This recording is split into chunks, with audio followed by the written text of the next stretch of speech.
an opportunistic drug user who stumbled upon a £1, 50 million cocaine stash that washed up on a British beach has avoided jail.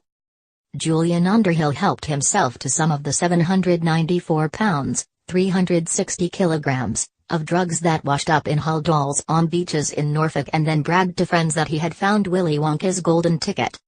Martin Ivory, prosecuting, said Underhill claimed to have found two 1-kilo packages, each of which had already been broken into before he found them. The defendant, in his text messages to another individual, effectively said he had stumbled upon what he described as Willy Wonka's golden ticket and speculated he could be £20,000 to £30,000 better off based on what he found on the beach, he said.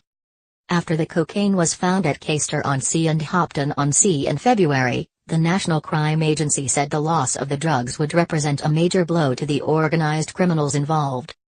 But before NCA officers could gather up all the beach drugs, Underhill pocketed a stash for himself.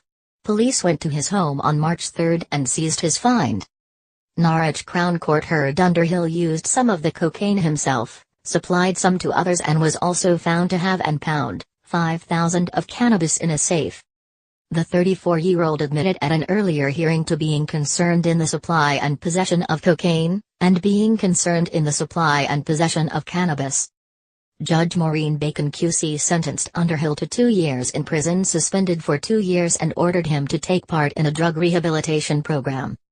She described Underhill's actions as opportunistic and noted he had learning difficulties. The judge said the amount of cocaine he had was perhaps not as high as a whole kilogram and that his supply of drugs was confined to a 3-week period within a circle of people he knew.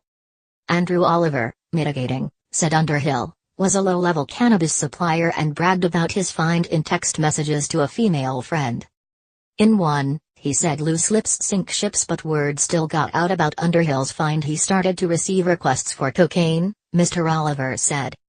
What he considered to be a fortuitous find has landed him in a lot more trouble than he would ever get into, he said.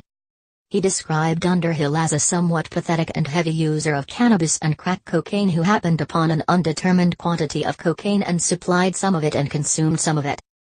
Underhill, from Caister-on-Sea, is a carer for his grandmother who is in her 60s, Mr. Oliver said.